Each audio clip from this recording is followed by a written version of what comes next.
Hello, it's Dan Webster. I'm the head professional here at St Anne's All Links Golf Club. Today I'm going to do a little review stroke comparison of two very nice looking clubs. We've got the M3. This is a better players club from TaylorMade's new M4 and M3 family.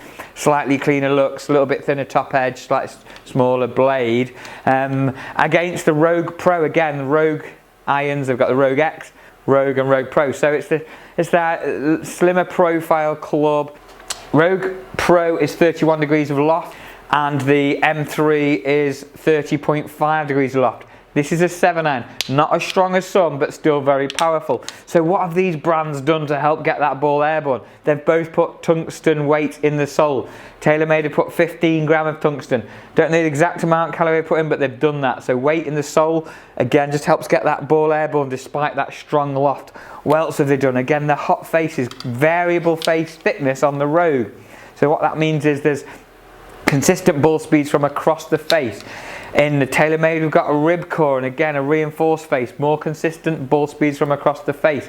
The sound has been dampened. They've put some microspheres in the Callaway and we've obviously got the speed slot in the TaylorMade. So there's this little bit of material that's not metal in the club just to help give a better sound and hopefully a better feel despite it not being a forged head. We'll find out in a minute.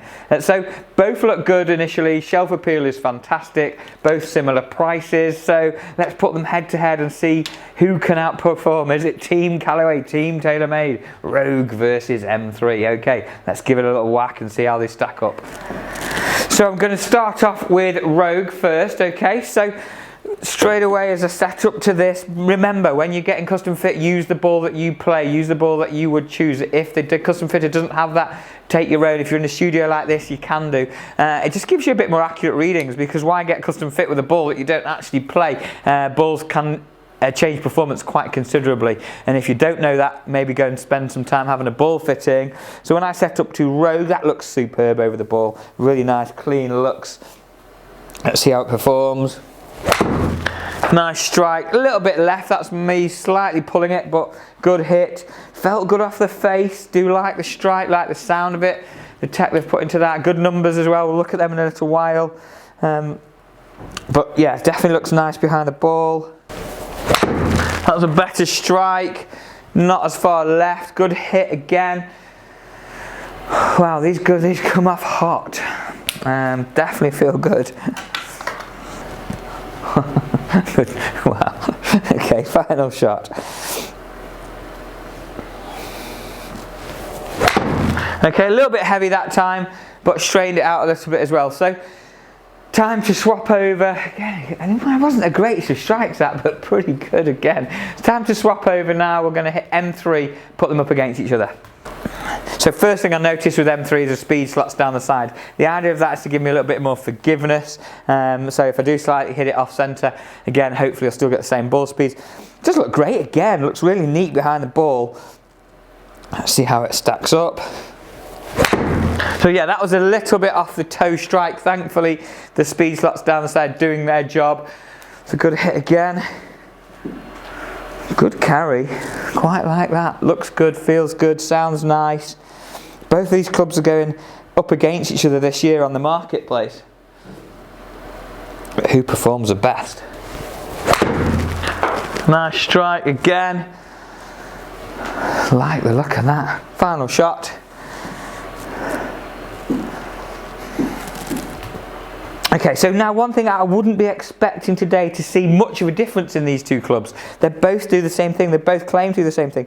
They're very similar, 0.5 degree of loft difference, that's all. So they should both be very strong. They both have good appeal. I do like the way they sit behind that golf ball.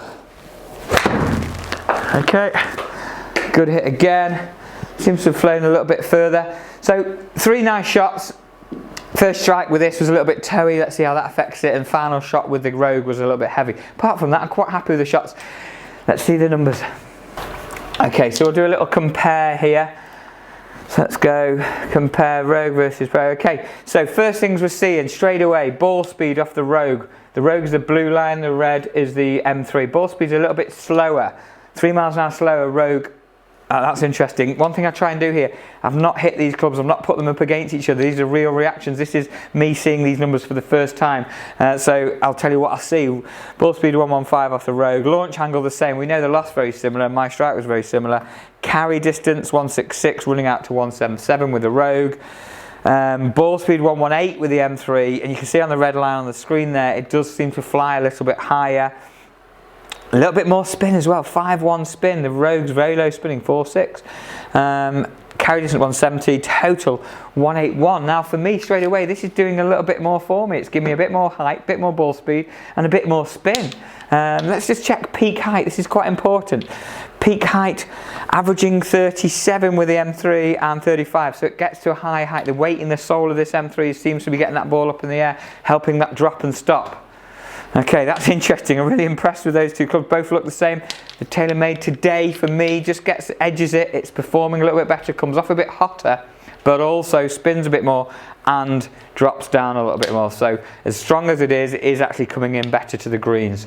I hope you've enjoyed that quick review. Please, by all means, if you have, like and share these videos. Lots more reviews to come, and I'm enjoying having a bit of fun doing it, to be fair. I've learned something today. Both good looking clubs. M3 performs a little bit better for me. One thing I must suggest you do, get custom fit yourself, spend some time with your coach or your custom fitter and learn these things for yourself. Thanks again for watching. We'll see you soon.